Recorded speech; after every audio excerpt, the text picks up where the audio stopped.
नमस्कार, आप देख रहे हैं सिटी पोस्ट। मैं हूं अभिषेक मिश्रा। हमारे साथ हैं आरजेडी के कद्दावर नेता, मुखर प्रवक्ता भाई वीरेंद्र जी, और उनसे हम बातचीत करेंगे। आप जानते हैं तमाम तरह के मुद्दे हैं, बिहार की सियासत में उबाल है और बवाल है, उपचुनाव भी हो रहा है, तो इन तमाम सियासी मसलों पर हम बातचीत करेंगे भाई वीरेंद्र जी से।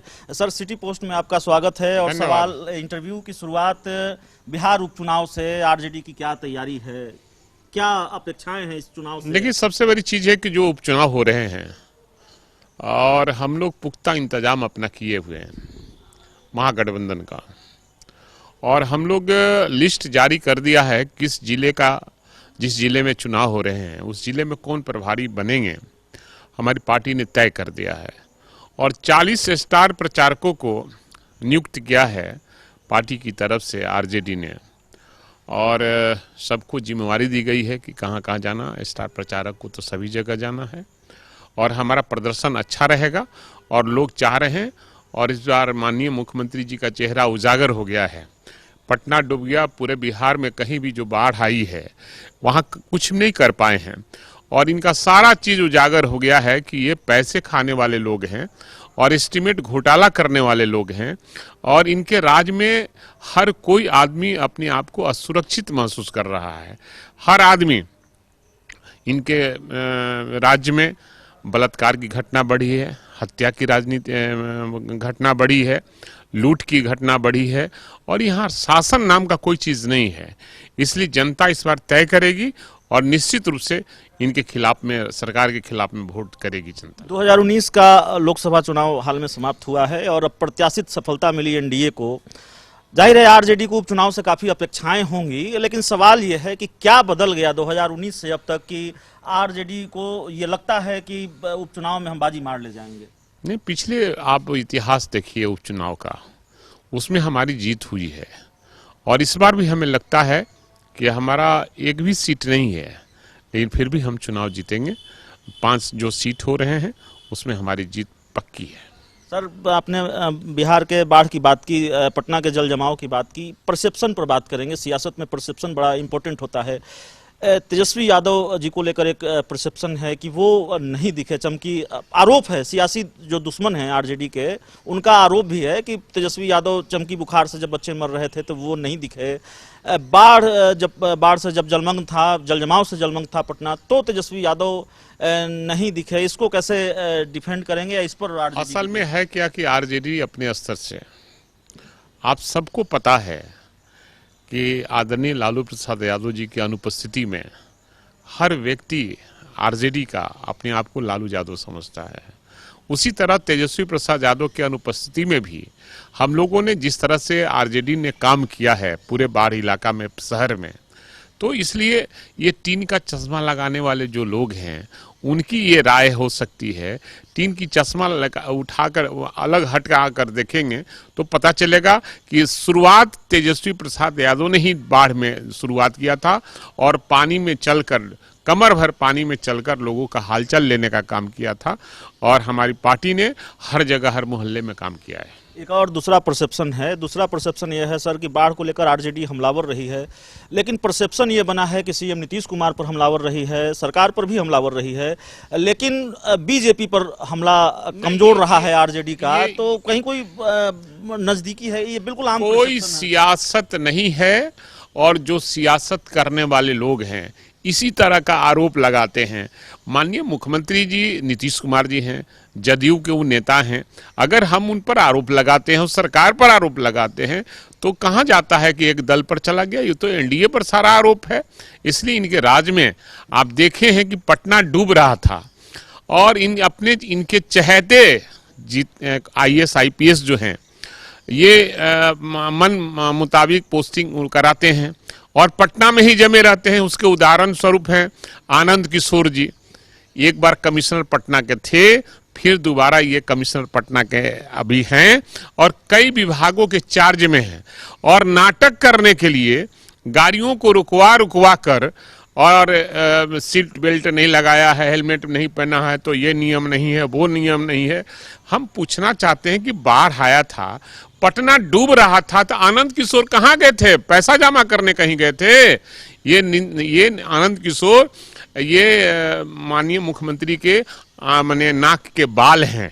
इसलिए मैं पूछना चाहता हूं ऐसे पदाधिकारियों से कि आप कब चाहते हैं पटना से हटना और बाहर के लोगों को कब कम करना चाहते हैं। नाटक करना बंद कीजिए और मीडिया के सामने आना बंद कीजिए, काम कीजिए और बिहार की बेहतरी के लिए काम कीजिए। जेडीयू बीजेपी का जो झगड़ा चल रहा है, चल ही रहा है, आप जानते ही हैं, तो आरजेडी इसको एक सिर्फ झगड़े की तरह देख रही है, मजे ले रही है, या फिर कोई उम्मीद भी पाले बैठी है उस झगड़े से? क्योंकि आप तो नीतीश कुमार को ऑफर देते रहे हैं, आरजेडी को, जेडीयू को ऑफर देते रहे हैं, तो क्या कोई उम्मीद भी है या फिर इसको झगड़े की तरह देख रहे हैं? देखिए, सबसे बड़ी चीज है कि इन लोगों का आपसी मामला है और बीजेपी वाले को अब पता चला है माननीय नीतीश कुमार जी का असली चेहरा कि ये क्या हैं।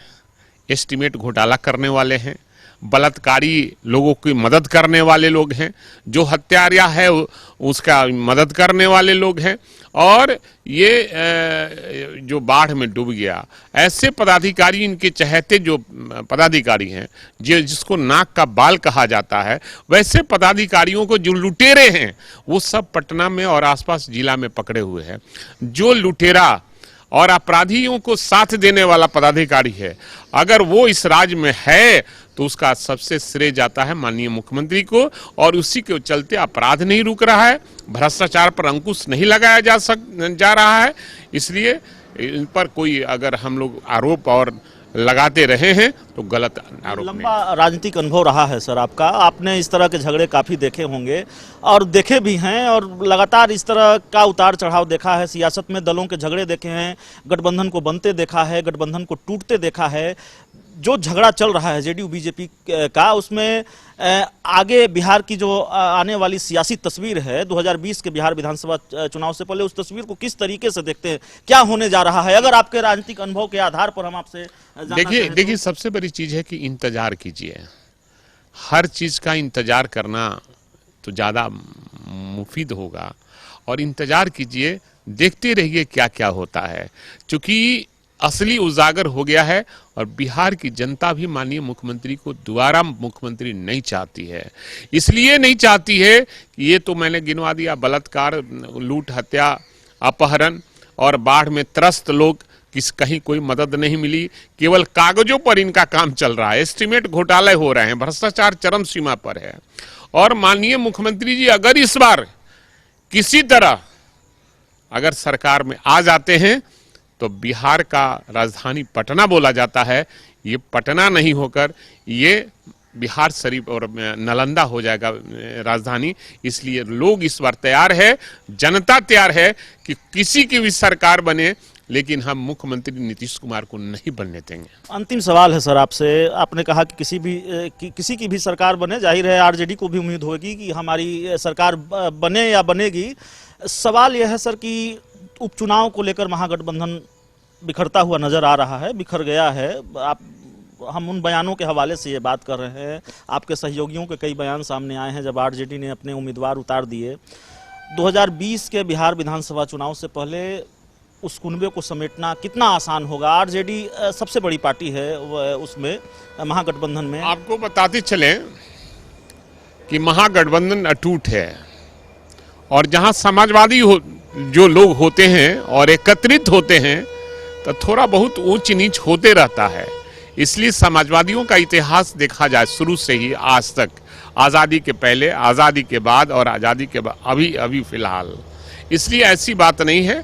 महागठबंधन एकजुट है, और चुनाव में आप देखेंगे कि सभी महागठबंधन के नेता एक मंच पर भाषण देते नजर आएंगे।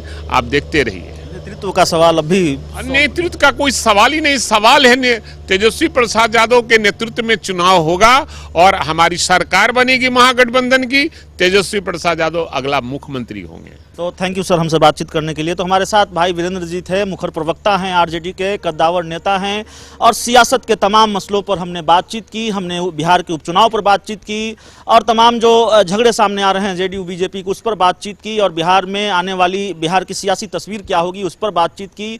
तमाम सवालों का बेबाकी से जवाब दिया। ये अंदाज है भाई वीरेंद्र जी का। तो इस इंटरव्यू में इतना ही। अगर ये इंटरव्यू आपको अच्छा लगे तो इसे अपने दोस्तों के साथ शेयर करें। करें, हमारे YouTube चैनल को सब्सक्राइब करें, बेल आइकन जरूर दबा दें ताकि हमारी खबरें सबसे पहले आप तक पहुंचे। प्यार, समर्थन और सहयोग के लिए बहुत बहुत धन्यवाद।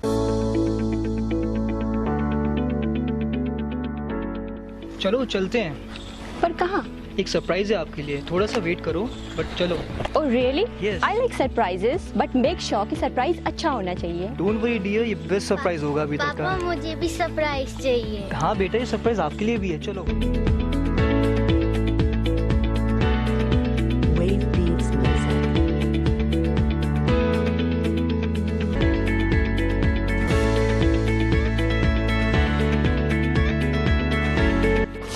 बताओ कैसा लगा? It's so beautiful, amazing. By the way, ये किसका घर है? ये हमारा पैनोरमा, हमारे सपनों का घर है। वाह, हमारे सपनों का घर। पर क्या हम इसे अफोर्ड कर पाएंगे? Hello sir, hello ma'am. Panorama township की यही खासियत है कि ये बिल्कुल ही अफोर्डेबल है। इसके साथ साथ यहाँ मेट्रो सिटी की तरह सारी अमेनिटीज़ भी हैं, जैसे कि parking space, temple, club house and many more. सबका सपना घर हो अपना। पैनोरमा।